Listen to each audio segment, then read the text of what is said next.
কসম, শরীরটা সুস্থ রাখার যতটা উপকরণ আছে এর মধ্যে একটা শ্রেষ্ঠ উপকরণ হলো রোজা, শরীরকে সুস্থ রাখার জন্য সহায়ক।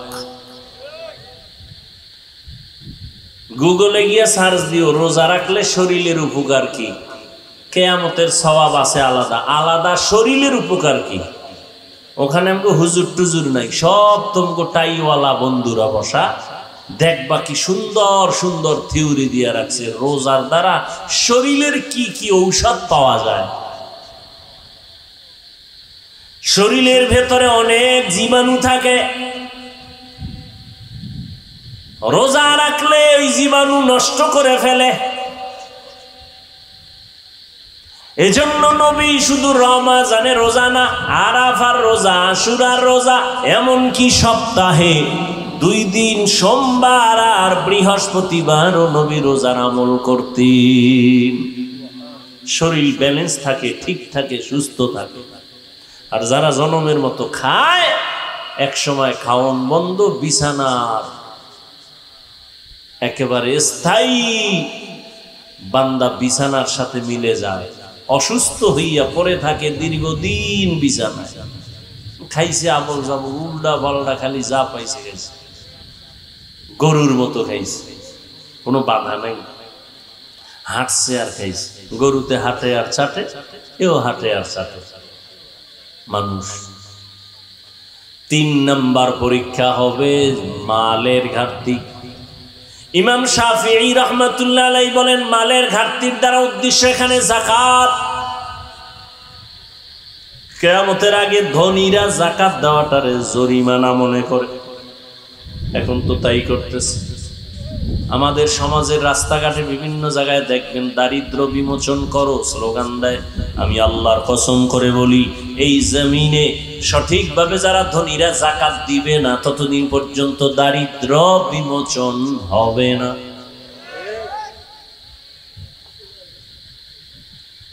যাকাত দেয় নামকে অস্তে দেখায়, আমি দিছি পৃথিবীর কোম্পানি এর থেকে আর 3rd ক্লাসের কাপড় আর বানায় না, এটাই 3rd ক্লাসের। On time on test, 2nd টেস্টে আরে কাপড় টিকে না। কি আল্লাহ হেদায়েত দান করেন।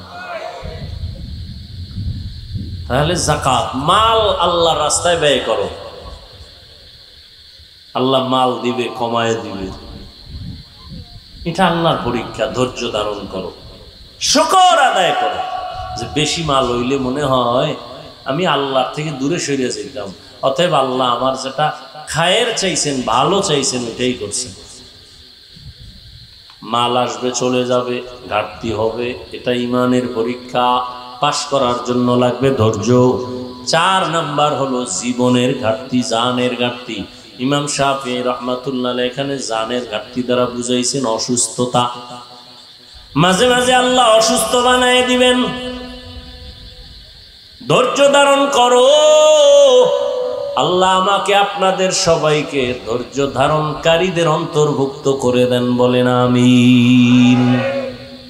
অসুস্থতা মাঝে মাঝে হবে, ধৈর্য ধারণ করো, তাড়াহুড়া নাই, পাগলামি নাই, আল্লাহর সাহায্য কামনা করো। মুসিবত জানের দ্বারা জান আল্লাহর রাস্তায় চলে যাবে, অনেক সময় আল্লাহ নিয়েও যাবেন। আবার 5 নাম্বার ফলের ঘাটতি। ফল দ্বারা এখানে মাকসাদ হলো, উদ্দেশ্য হলো সন্তান।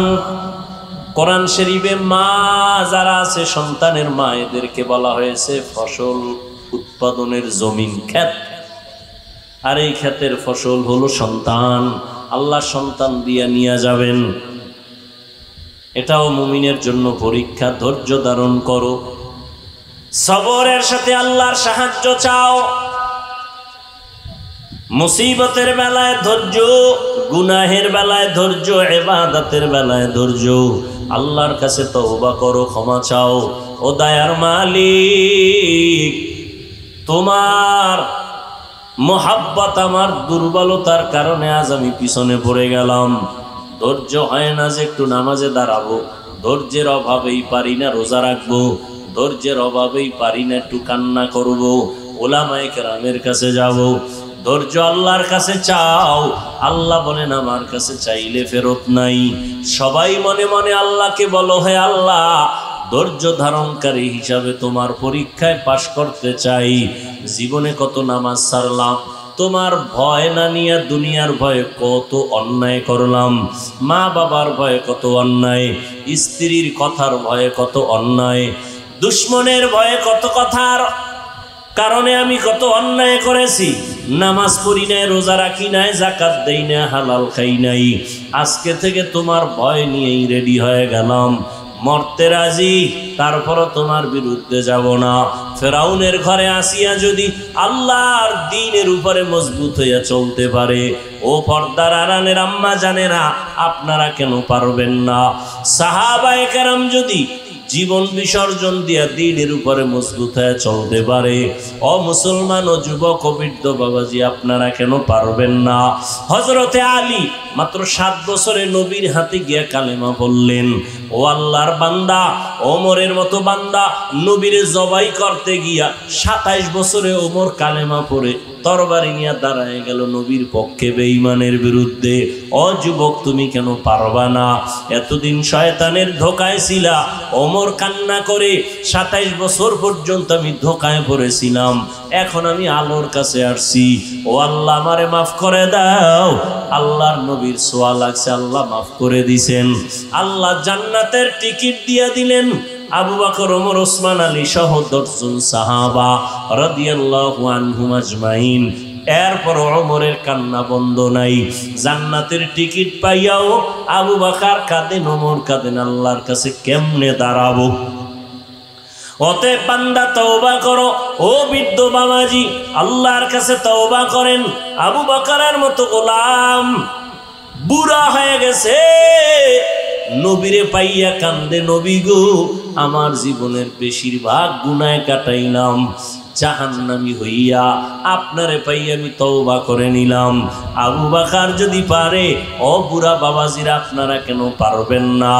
হ্যাঁ, ওরে এতক্ষণ সাহাবাদের কথা বললাম, এখন আপনার সামনে পেছনে ডানে বামে আপনি হাঁটার পথে দেখেন, চলার পথে দেখেন, বাজারে স্কুলে ঘাটে দেখেন, আপনার মতো মুরব্বী 5 বেলার নামাজ পড়ে, ব্যবসা করে, চাকরি করে নাই?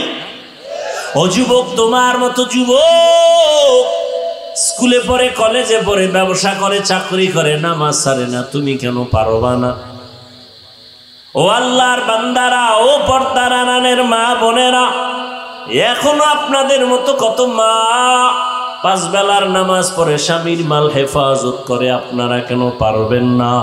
তওবা করে নেন, মরিয়া গেলে আর গুনাহ করব না। আল্লাহ বলেন, এই ধৈর্য না থাকলে পাশ করা অসম্ভব। গুনাহের বেলায় ধৈর্য।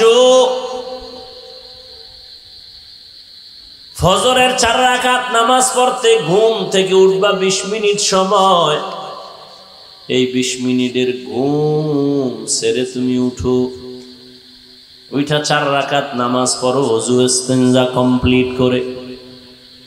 কিন্তু একদল 20 মিনিটের মজা পাইয়া নামাজে উঠে না।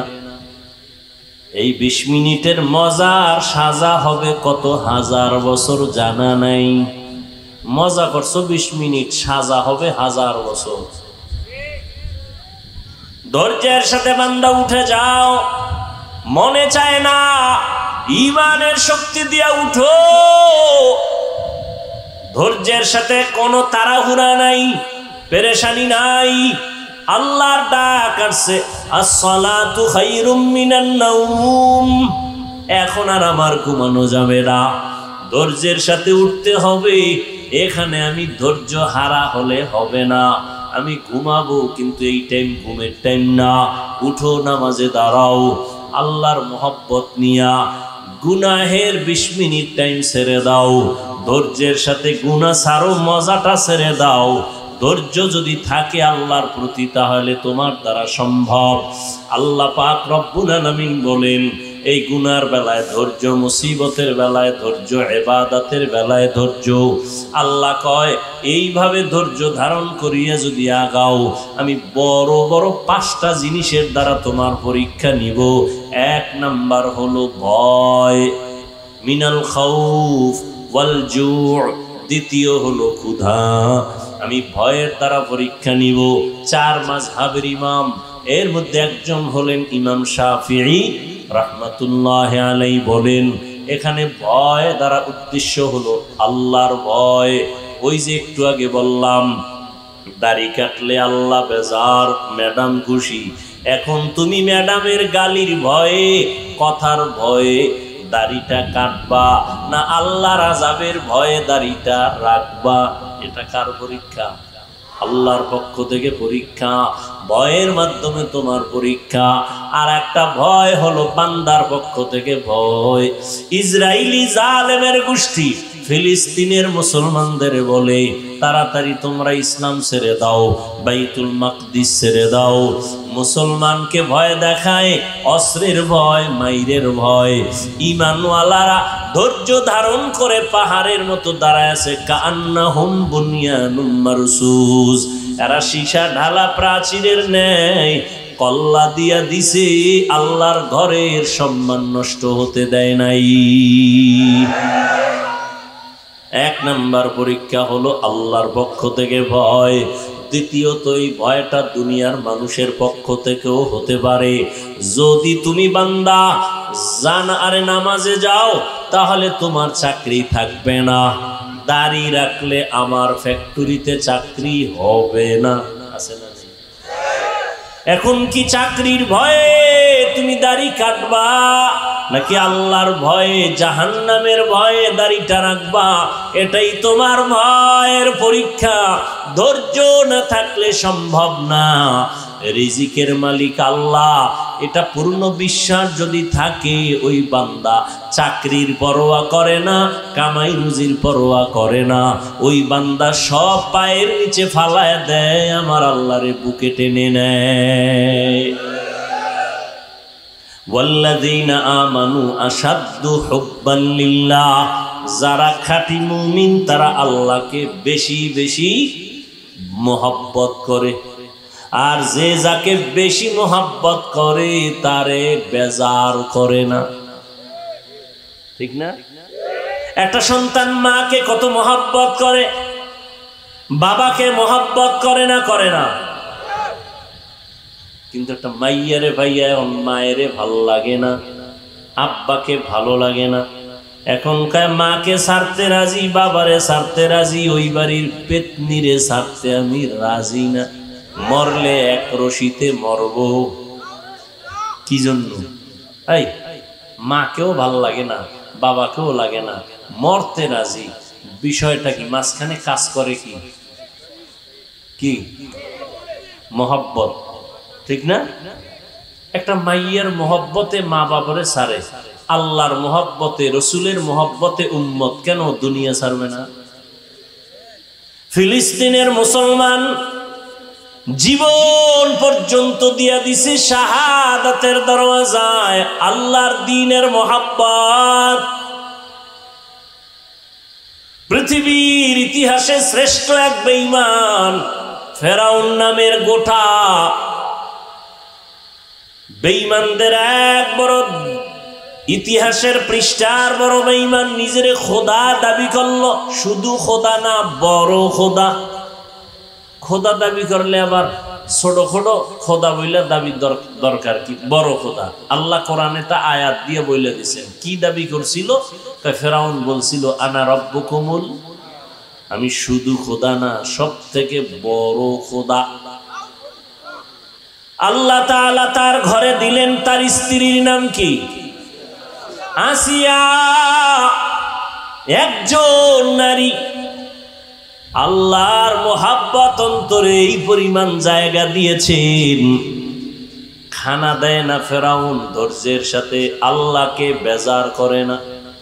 ফেরাউন ঘুমানোর জায়গা দেয় না, মন কষ্ট নিয়েও থাকে, আল্লাহর বিরুদ্ধে যায় না, মন খারাপ করে না। আল্লাহর কাছে চাইছেন, ও আল্লাহ তোমার কাছে একটা জান্নাতে ঘর বানায় দাও, আল্লাহ বানায় দিছেন। ফেরাউনের স্ত্রী আসিয়া বললেন, অকালাত রব্বি ইবনি লি ইনদাকা বাইতান ফিল জান্নাহ, ও আল্লাহ, তোমার কাছে জান্নাতে একটা ঘর আমি আসিয়ার জন্য বানায়া দাও।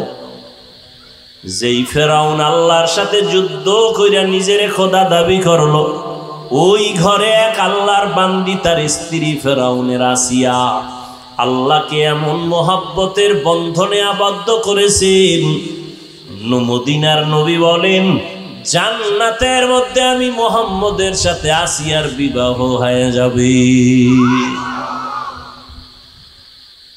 এর নাম আল্লাহর ভয়, বান্দার ভয়ে ইমানকে মজবুত রাখা। ধৈর্য ছাড়া সম্ভব।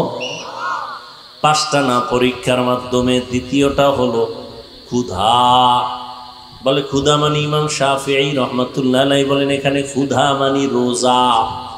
রমাজান চলে গেল, কত কুলাঙ্গার, ঘরের কুলাঙ্গারেরা বলছে আমার ঘরে কি ভাতের টান আছে, রোজা রাখবো কেন? মনে হয় আমরা ভাতের অভাবে রোজা রাখি। কি আরে রোজা তো হিন্দুরাও রাখে, খ্রিস্টানেরাও রাখে, ইহুদিরাও রাখে, বৌদ্ধরাও রাখে। সব ধর্মে রোজা আছে, তবে নাম আলাদা, সিস্টেম আলাদা।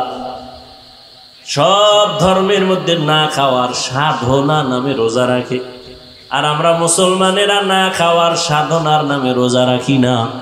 আমরা না খাওয়ার সাধনা করিয়া এর মধ্যে আমার আল্লাহ পাওয়ার সাধনা করি।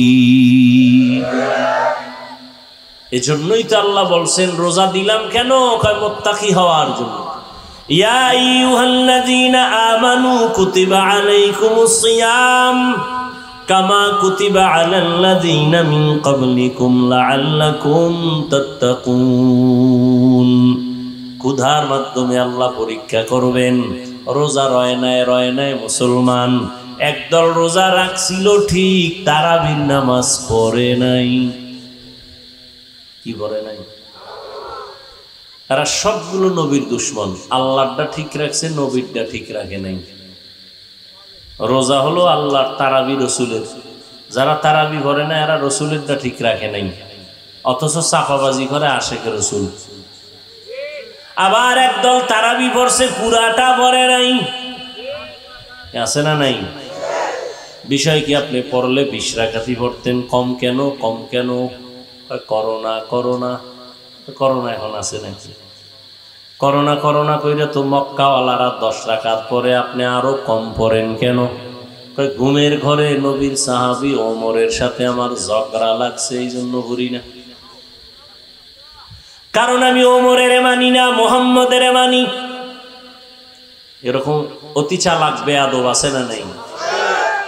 নবী বলেন 72 দল জাহান্নামে যাবে, 1 দল জান্নাতে যাবে। ক্বালু মান হিয়া ইয়া রাসূলুল্লাহ। ও নবী, একটা দল জান্নাতে যাবে, পরিচয় কি? ক্বালা মা আনা আলাইহি ওয়া আসহাবি। নবী বলেন আমারে যারা মেনে চলবে, আমার সাহাবাদের মেনে যারা চলবে তারা জান্নাতি।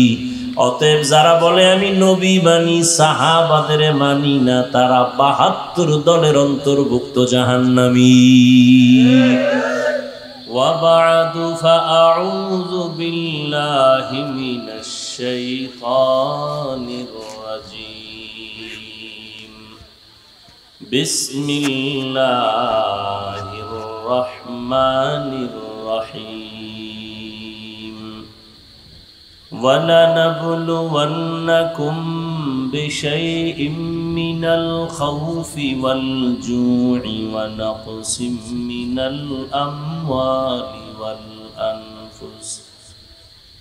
الأموال والأنفس والثمرات وبشر الصابرين.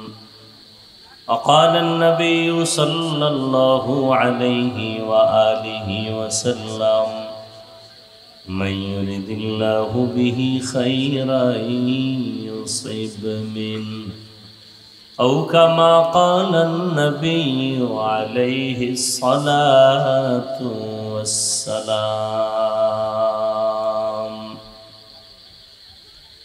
صدق الله مولانا العظيم صدق رسوله النبي الأمي الكريم ونحن على ذلك من الشاهدين والشاكرين والذاكرين والحمد لله رب العالمين سبحانك لا علم لنا إلا ما علمتنا إنك أنت العليم الحكيم رب اشرح لي صدري ويسر لي أمري واحلل عقدة من لساني يفقه قولي दिन की सूरज डूब रही है हम लोगों की सामने रोज़ महशर क्या जवाब है मुस्तफ़ा की सामने हकीकत खुल जाएगी बवक़्त इम्तिहा तेरे कि सुस्ती में या मेहनत में गुजारी ज़िंदगी तूने मुहम्मद ने आकर कुफर को मिटाया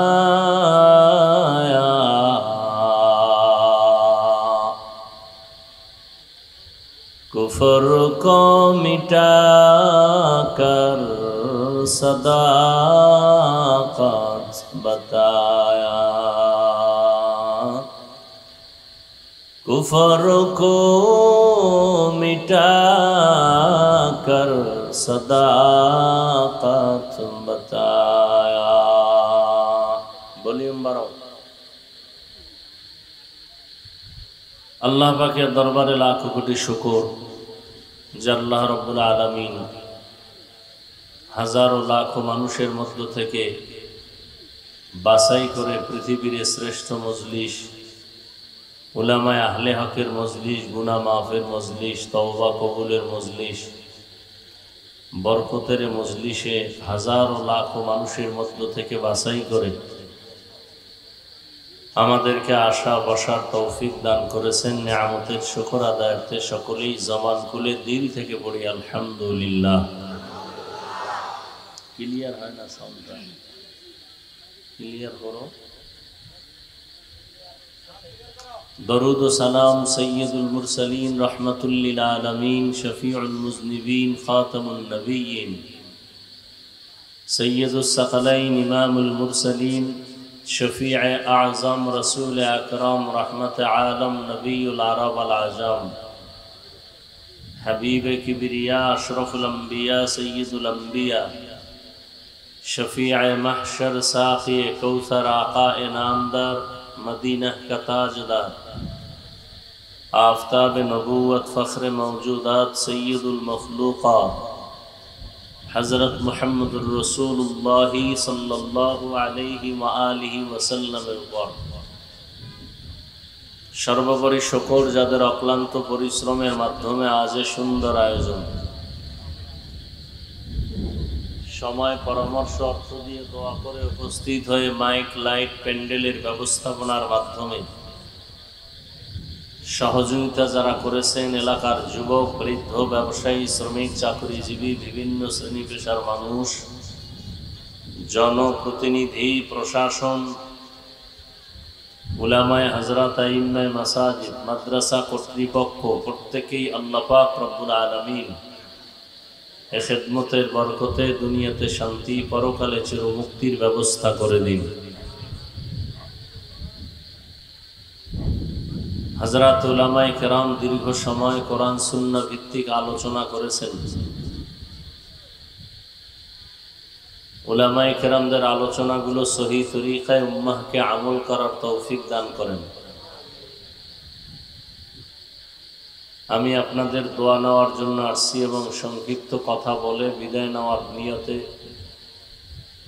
কোরআনে হাকিমের এক আয়াতে কারিমা তিলাওয়াত করেছি। নবীজির হাদিস থেকে একটি হাদিসের অংশ করেছি।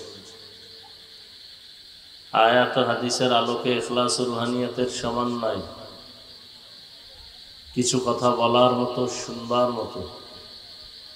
আমাকে আপনাদের প্রত্যেককেই আল্লাহ পাক তৌফিক দান করেন।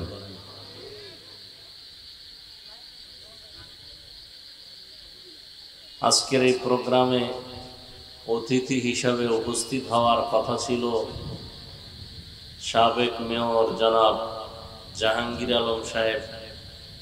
ব্যস্ততার কারণে আসতে পারেননি, দোয়া চেয়েছেন আল্লাহ পাক দেশ ও জাতীয় দ্বীনের খেদমতের জন্য কবুল করেন। আমি যে আয়াত পড়েছি, আল্লাহ পাক বলেন ওয়ালানাবলুওয়ান্নাকুম বিশাইইম মিনাল খাউফি ওয়াল জুই ওয়া নাকসিম মিনাল আমওয়ালি ওয়াল আনফুসি ওয়াস সামারাত। মুমিনদেরকে আল্লাহ বলেন আমি অবশ্যই মুমিনকে পরীক্ষা করবই করব। ভয়ের মাধ্যমে, ক্ষুধার মাধ্যমে, মালের ঘাটতির মাধ্যমে, জানের ঘাটতির মাধ্যমে, ফলের ঘাটতির মাধ্যমে। অবাশশিরিস সাবিরিন, সুসংবাদ সাবিরিনদের জন্য। নবীজি বলেন মাইয়ুরিদিল্লাহু বিহি খাইরান ইউসিব মিন। আল্লাহ যাকে বেশি মহব্বত করেন, ভালোবাসেন, তাকে মুসিবতের দ্বারা পরীক্ষা নেবেন।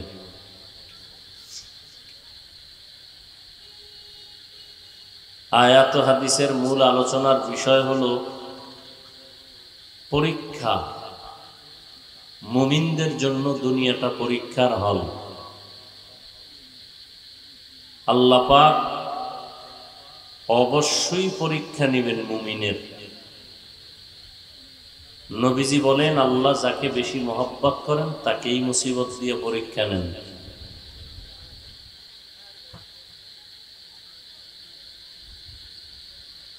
দুনিয়াটা পরীক্ষার হল।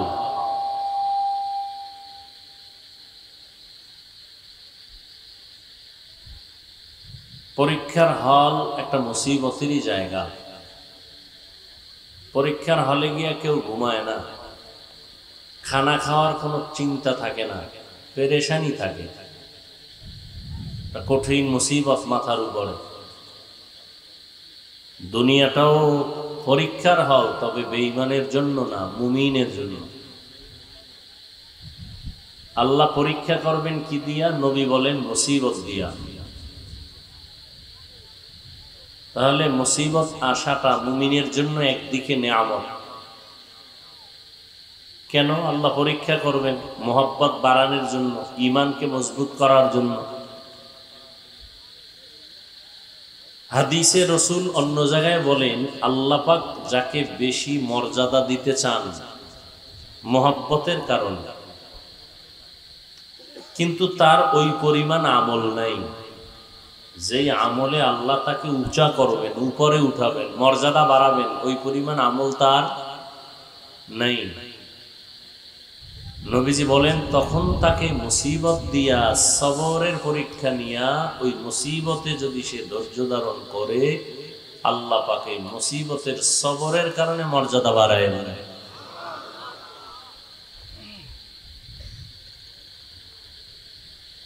তাহলে মুসিবত আসাটা একটা নেয়ামত, তবে কামনা করা যাবে না আল্লাহ মানে মুসিবত দাও। আসবে এটা সত্য, তবে কত কঠিন হবে। ঈমান যার যত কঠিন হবে, ঈমান যার যত মজবুত, তার পরীক্ষা তত কঠিন। ছাত্র যত ভালো, তার পরীক্ষার প্রশ্ন তত কঠিন। পৃথিবীতে আল্লাহর কাছে সব থেকে ঈমান মজবুত ওয়ালা সারিতে আছেন যারা, তারা প্রথম কাতারে আম্বিয়ায়ে কেরাম, নবী রাসূলগণ। এজন্য তাদের পরীক্ষা অনেক কঠিন, যেটা কল্পনাও করা চলে না। আবার সমস্ত নবী রাসূলদের মধ্যে শ্রেষ্ঠ রহমাতুল্লিল, একটু জবাব দিয়েন, নবীজির পরীক্ষাটা আরো সহজ না কঠিন? অনেক কঠিন।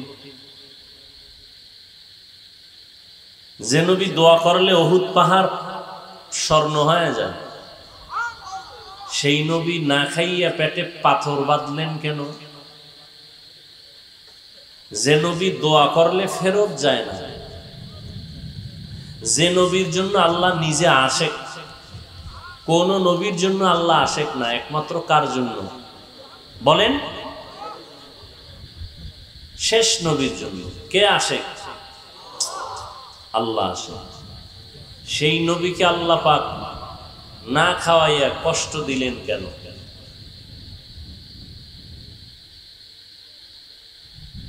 সেই নবী দুনিয়াতে এসে বাবাকে বাবা বলে ডাকতে পারেননি, চেহারাও দেখেননি, 6 বছরে মা হারায় ফেললেন। আপন যারা সব জানের দুশ্মন হয়ে গেল। আবার এই ভালোবাসার ব্যক্তিটারে পাঠাইছেন পৃথিবীর নিকৃষ্ট লম্পটের শহরে। মক্কার মানুষ ছিল চরিত্রহীন, লম্পট, চূড়ান্ত খারাপ। খারাপের যত লাইন আছে সব ওদের মধ্যে ছিল। আল্লাহর নবীকে আল্লাহ এখানে পাঠালেন কেন? আবার সেই নবী প্রায় 3 বছর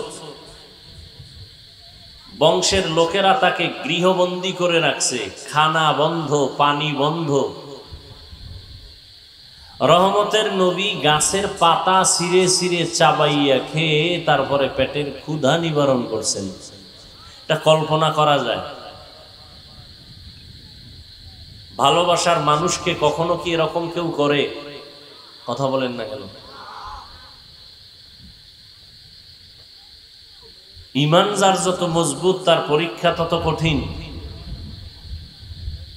এজন্য আমাদের আকাবিরিন আসলাফ যারা, আহলুল্লাহ যারা, মুসিবত আসলে এরা বলতেন ইন্না লিল্লাহি। এ কথার আগে বা এখানে পরিবর্তন করে তারা বলতেন আলহামদুলিল্লাহ। ইন্না লিল্লাহ পড়তেন না, কি পড়তেন? আরে মুসিবত আসলে কি পড়তে হয়? কি পড়তে হয়? ইযা আসাবাতহুম মুসিবাতুন ক্বালু ইন্না লিল্লাহি ওয়া ইন্না ইলাইহি রাজিউন। আল্লাহ নিজে শিখাইয়া দিলেন, মুসিবত যখন আসবে তখন এই দোয়া পড়ো, ইন্না লিল্লাহি। আর আমাদের আল্লাহওয়ালারা কেন বলতেন আলহামদুলিল্লাহ? বলো ওই যে মুসিবত আসাটা নেয়ামত, নেয়ামতের শুকর আদায়তে আলহামদুলিল্লাহ বলি। এটা তো ব্যক্তিগত ঈমানের হালাত, এটা আপনার আমার জন্য না।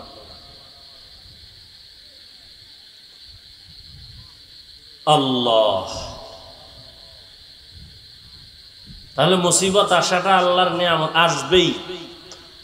অন্য হাদিসে নবী বলেন قال النبي صلى الله عليه وآله وسلم الدنيا سجن المؤمن وجنة الكافر। রহমতের নবী বলেন, ও দুনিয়ার মুমিন উম্মতেরা, দুনিয়াতে বেঈমান যারা, এদের জন্য দুনিয়াটা বালাখানা, শান্তির জায়গা। যারা ঈমানওয়ালা তাদের জন্য দুনিয়াটা জেলখানা, অশান্তির বেড়াজাল। মুমিনদের জন্য দুনিয়াটা জেলখানা, নবীজি বলেন বেঈমানের জন্য বালাখানা, শান্তি যা বেঈমানরা দুনিয়ায় পাবে, মরণের পরে অশান্তি শুরু, আর শেষ নেই। অশান্তি যত মুমিন দুনিয়ায় পাবে, মৃত্যুর পরে শান্তি শুরু হবে, আর শেষ হবে না। তাহলে দুনিয়াতে শান্তি, পরকালে কষ্ট বেঈমানের জন্য। দুনিয়ায় কষ্ট, পরকালে শান্তি মুমিনের জন্য। যারা দুনিয়ায় শান্তি করবে, পরকালে এদের জন্য কোনো শান্তি নাই। যারা দুনিয়াতে কষ্ট করবে, এদের জন্য পরকালে কোনো কষ্ট নাই। আপনারা কোন দলে থাকবেন? দুনিয়ার শান্তি না পরকালের শান্তি? তাহলে দুনিয়াতে কষ্ট হবেই। কেমন কষ্ট হয়? জেলখানার মতো। জেলখানায় সাধারণ মানুষ ঢুকতে চায় না, জোর করে ঢুকানো হয়। মুমিন যারা আল্লাহর আশিক, এরাও দুনিয়া নামক জেলখানায় থাকতে চায় না, তাড়াতাড়ি মালিকের মোলাকাতের জন্য বের হতে চায়। জেলখানায় ঢুকার পরে মানুষ স্বাধীনভাবে চলতে পারে না, ফিরতে পারে না, হাঁটতে পারে না, ঘুমাইতে পারে না। খাঁটি আশেক মুমিন যারা, এরা দুনিয়া নামক জেলখানায় মন মতো খাইতে পারবে না, চলতে পারবে না, ঘুমাইতে পারবে না। জেলখানার আসামির যেমন চলাফেরার একটা নির্ধারিত সীমানা আছে, যারা আল্লাহর আশেক মুমিন এদেরকেও দুনিয়াতে চলাফেরার একটা সীমানা দেওয়া আছে। সীমানা হলো লা ইলাহা ইল্লাল্লাহু মুহাম্মাদুর রাসূলুল্লাহ। এই কালেমা হলো সীমানা, অর্থাৎ আল্লাহ ছাড়া কোনো মাবুদ নাই, মুহাম্মদ আল্লাহর রসুল। তার মানে কি? মানে হলো আল্লাহ ছাড়া কেউ নাই, হায়াতের মালিক আল্লাহ ছাড়া কেউ না, রিজিকের মালিক আল্লাহ ব্যতীত কেউ নাই।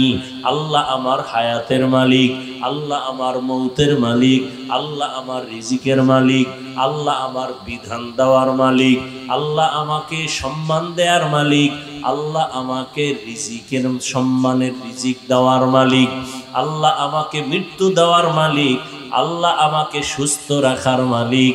অতএব আমি আল্লাহকে রাজির বাইরে চলতে পারবো না। আল্লাহ যেই কাজে রাজি, মুমিন ওই কাজে রাজি। আল্লাহ যেইভাবে চলতে বলছেন ওইভাবে মুমিন চলবে। আল্লাহ বলেন খানা থাকবে অনেক রকম, খাওয়া যাবে না, আগে যাচাই করবা কোনটা হালাল কোনটা হারাম। জেলখানার আসামি মনে চাইলেই খাইতে পারে না। মুমিন যারা মনে চাইলেই খাইতে পারবে না। কি নামাজের মধ্যে ক্ষুধাও আছে, নামাজে দাঁড়াইছে, চাইলেই এখন পকেটের মধ্যে চানাচুর আছে খাবে, পান আছে খাবে, পান মুখে দিয়ে নামাজে দাঁড়াবে, হবে? হবে না। হালাল কিন্তু পান খাওয়া কি হারাম? বলেন না কেন? আরে ভাই বলেন না কেন? এটা নিয়েও বহুত ঝামেলা। বেশি ফতোয়াবাজি ওয়াজের ভ্যান্ডেলে কইরা কারো কোনো লাভ হোক বা না হোক, অন্তত ইসলামের 12টা বাজাইছে। সাধারণ মানুষ আবেগওয়ালা তো, আশেপাশে মাদ্রাসা আছে, হুজুর আছে, হ্যাঁ প্রশ্নের জন্য যাবে না, বক্তারে প্রশ্ন করে একটা প্যাচ লাগাই দিবে। আর বক্তায় যদি জবাব না দেয় কইবে আর কিছুই নেই। যে প্রশ্ন করছে ও প্রশ্নর কিচ্ছুই বুঝে না, জবাব তো পরের কথা। এই প্রশ্ন কইরা কইরা সমাজের মধ্যে ইসলামটাকে বিতর্কিত করছে। এটাই যে প্রশ্ন কেন? এখন কি সেই যুগ যেই যুগে সারা দেশ বইরা 5টা মাদ্রাসা নাই? সেই যুগ। ঘরে ঘরে মাদ্রাসা, ঘরে ঘরে আলেম, ইমাম, মুফতি, মুহাদ্দিস। ওয়াজের ভ্যান্ডেলে প্রশ্ন কেন? এই এক লাইনের মানুষই আছে, কাজই হইল শুধু প্যাচ লাগানো। ওই যে একটা গ্রাম্য প্রবাদ আছে, লেখতে না জানলো মুসবার জন। লেখতে পারে না, মুছতে পারে। মসজিদে টাকা দিতে পারবে না, মাদ্রাসায় দিতে পারবে না, হিসাবটা চাইতে পারে। এরকম বেয়াদব নাই?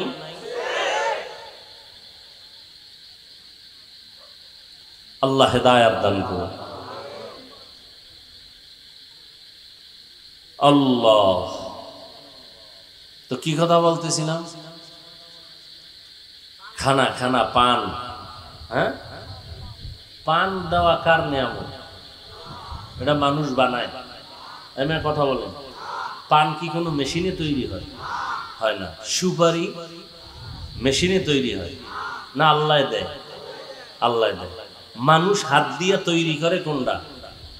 চুন না? আর কি তৈরি করে? জর্দা। এই বিষয়ে কেউ কেউ কথা বলে। পান শরীরের জন্য কত উপকার আপনি জানেন?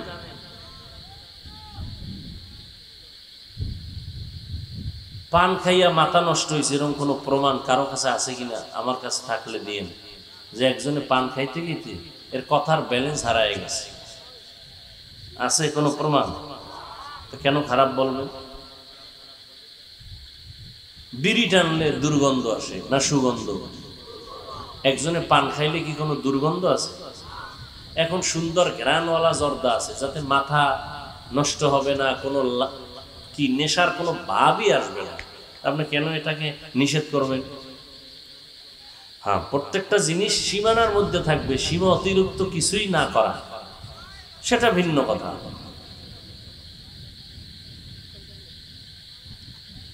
আল্লাহ সবাইকে বুঝার তৌফিক দান করে। তাহলে জেলখানার আসামি মন চাইলে খাইতে পারবে না, মন চাইলে ঘুমাইতে পারবে না। ঠিক যারা আল্লাহর আশেক মুমিন, তারাও দুনিয়াতে চলবে জেলখানার মতো, মন চাইলে পাইলো আর খাইলো, এটা হবে আল্লাহর আইন অনুযায়ী চলবে, আল্লাহকে বেজার করবে না। কালান নবী সাল্লাল্লাহু আলাইহি ওয়া আলিহি ওয়াসাল্লাম লা তাআতা লি মাখলুকিন ফি মাসিয়াতিল খালিক। পয়গম্বর বলেন, আল্লাহকে অসন্তুষ্ট করে পৃথিবীর ভিন্ন কারো আদেশ নিষেধ মেনে নেওয়া হারাম। দুনিয়ার সবাইকে বেজার করা সম্ভব, আল্লাহকে বেজার করাটা অসম্ভব। কার জন্য?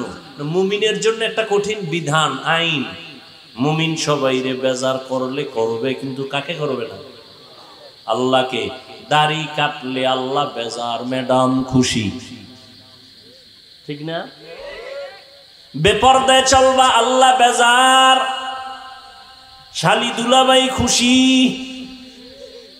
এখন তুমি আল্লাহকে বেজার করবা নাকি তোমার দুনিয়ার কোনো আপনজন আত্মীয়রে বেজার করবা? এটাই তোমার পরীক্ষা। এই পরীক্ষায় যদি পাস করতে চাও, আল্লাহ কোরআনে বলেন একটা পুঁজি লাগবে, ওই পুঁজিটা যদি না অর্জন করো, কিয়ামত পর্যন্ত পাস করা সম্ভব হবে না। কটা পুঁজি? এই ঘুমায় না,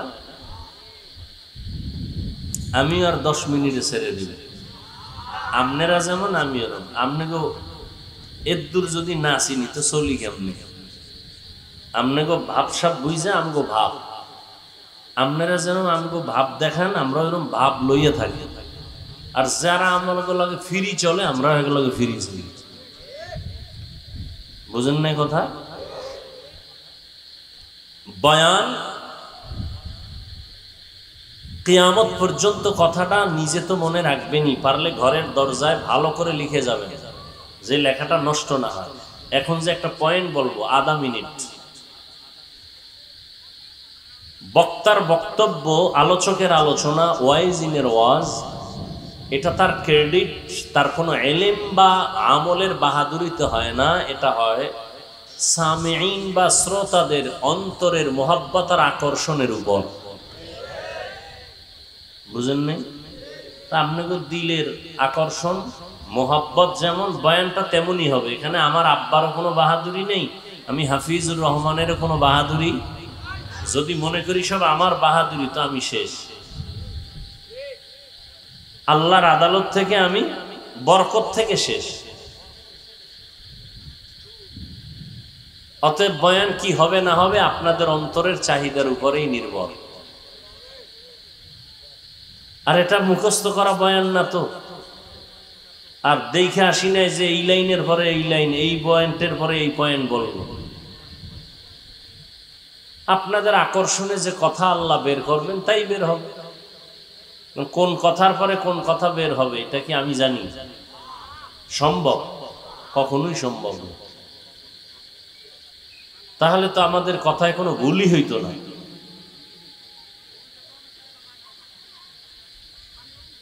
তাহলে পরীক্ষা পাশ করার জন্য কয়টা পুঁজি লাগবে? একটা। পুঁজিটার নাম ধৈর্য। পুঁজির নাম ধৈর্য। এই ধৈর্য কত দামি এক সম্পদ!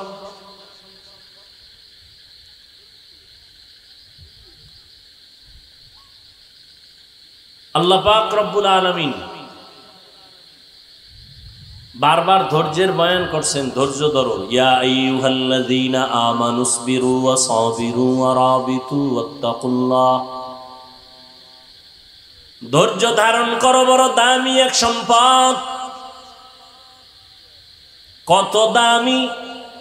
আল্লাহ কোরআনে বলেন, যারা ধৈর্য ধারণ করবেন আমি আল্লাহ বিশাল বড় দুইটা পুরস্কার তারে দান করব, একটা দুনিয়ায় আর একটা পরকালে।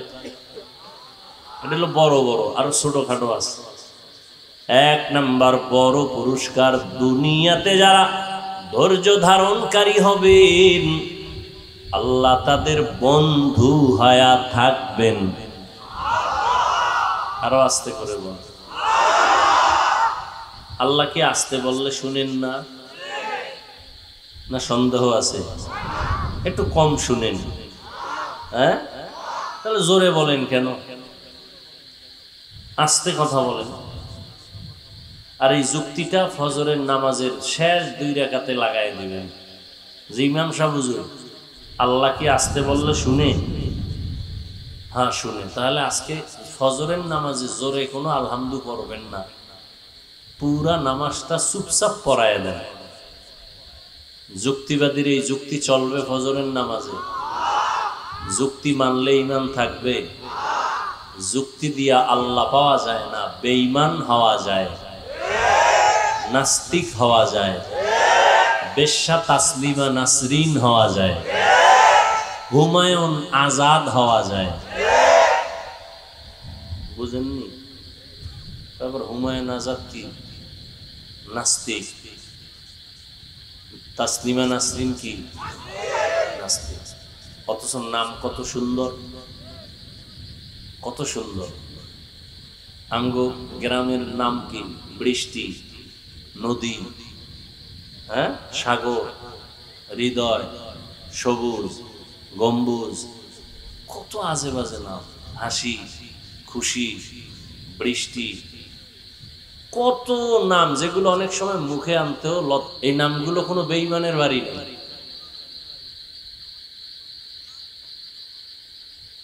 মুসলমানের জন্য কোরআন হাদিসে কি নামের টান পড়ছে?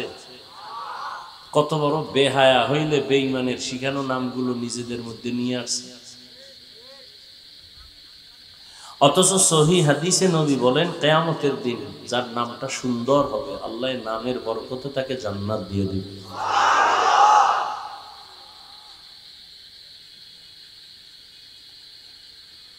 আল্লাহ।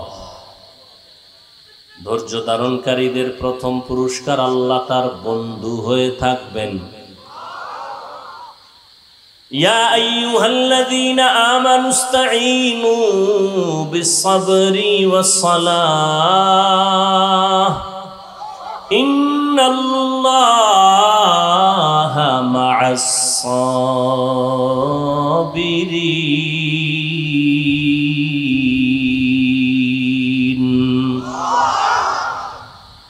ও মুমিনেরা, কোন বেঈমানকে আল্লাহ বলেন নাই তোমরা সাহায্য প্রার্থনা করো সবর ও সালাতের মাধ্যমে, নিশ্চয়ই আল্লাহ সাবিরিনদের সাথেই থাকবেন।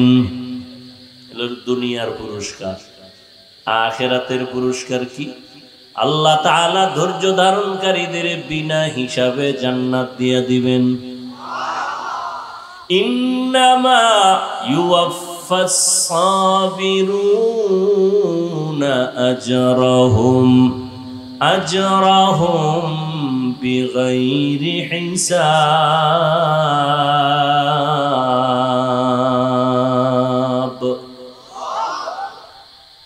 তাহলে কত বড় দুইটা পুরস্কার! দুনিয়াতে আল্লাহ বন্ধু হয়ে থাকবেন, আখিরাতে বিনা হিসাবে জান্নাত দিবেন। কারা? এই গুণ, এই পুরস্কার কাদের জন্য?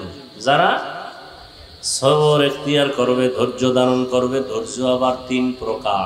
ইবাদতের বেলায় ধৈর্য, মুসিবতের বেলায় ধৈর্য, গুনাহের বেলায় ধৈর্য।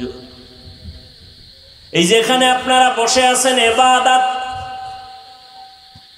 অনেকে বসেছিল এখন নাই, অনেকে আছে ফাঁকে ফাঁকে উঠতেছে। কয় কেন? আমার ধৈর্য বেশি এই জন্য উঠে যাই। ধৈর্য না থাকলে আপনার ইবাদতে অংশ নেওয়া সম্ভব না।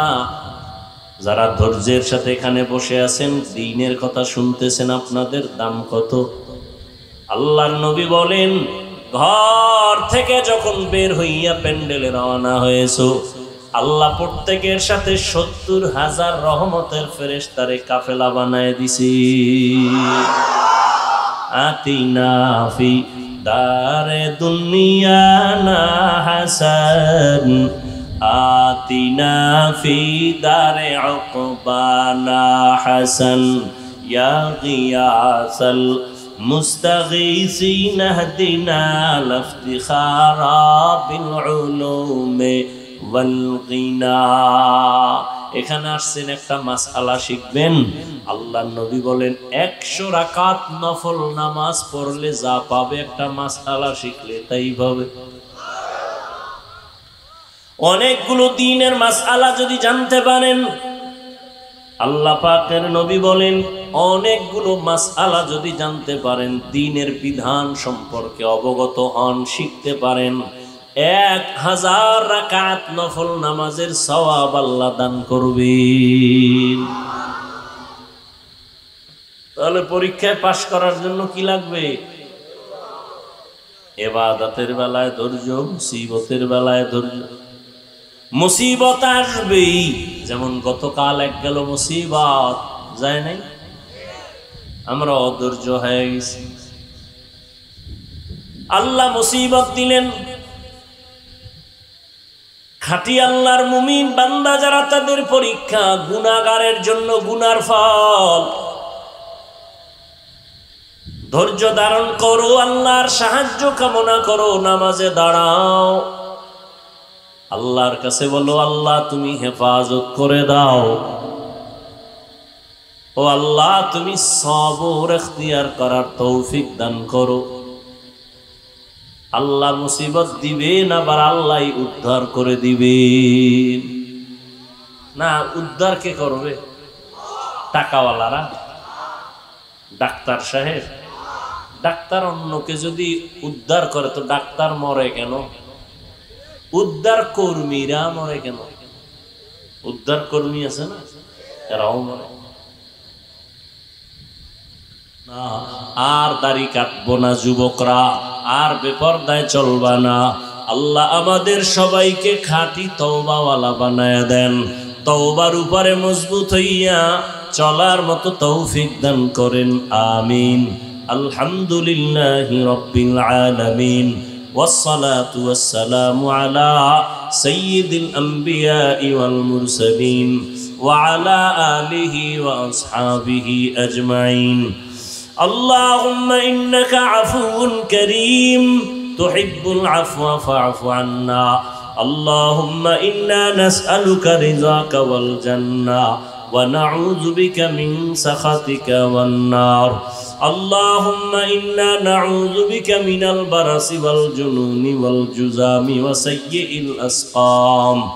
رب العالمين আমরা গুনার বোঝা নিয়ে হাত তুলেছি, ও আল্লাহ শয়তানের ধোঁকায় পড়ে গুনাহ করেছি, আজ তওবার নিয়তে হাত তুলেছি, আর গুনাহ করব না, আর দাড়ি কাটবো না, বেপরদায় চলবো না, মা বাবার বিরুদ্ধে যাব না, ওলামায়ে কেরামের পরামর্শ নিয়া, মুরব্বীদের দোয়া নিয়া চলবো। আয় আল্লাহ আমাদের তওবা কবুল করে নেন, তওবার উপরে মজবুত হইয়া চলার তৌফিক দান করেন, মাহফিল কবুল করে নেন, আয়োজনকারী সহযোগিতাকারীদের কবুল করে নেন, মা বোনদের আবেদা বানায়া দেন, সন্তানগুলো নেককার বানায়া দেন। আয় আল্লাহ ঘরে ঘরে সুন্নতের বাতি জ্বালায়া দেন। আয় আল্লাহ প্রত্যেকটা সন্তানকে দিনদার বানায়া দেন। মাদ্রাসাগুলো কবুল করে নেন, মসজিদ কবুল করে নেন, অন্যান্য শিক্ষা প্রতিষ্ঠান নবীর আদর্শে কবুল করে নেন। যারা লেখাপড়া করে পরীক্ষার্থী কামিয়াবি দান করেন, সারা দুনিয়াবাসীকে মাফ করে দেন। আয় আল্লাহ প্রবাসে যারা চাকরি করে ব্যবসা করে হেফাজত করে।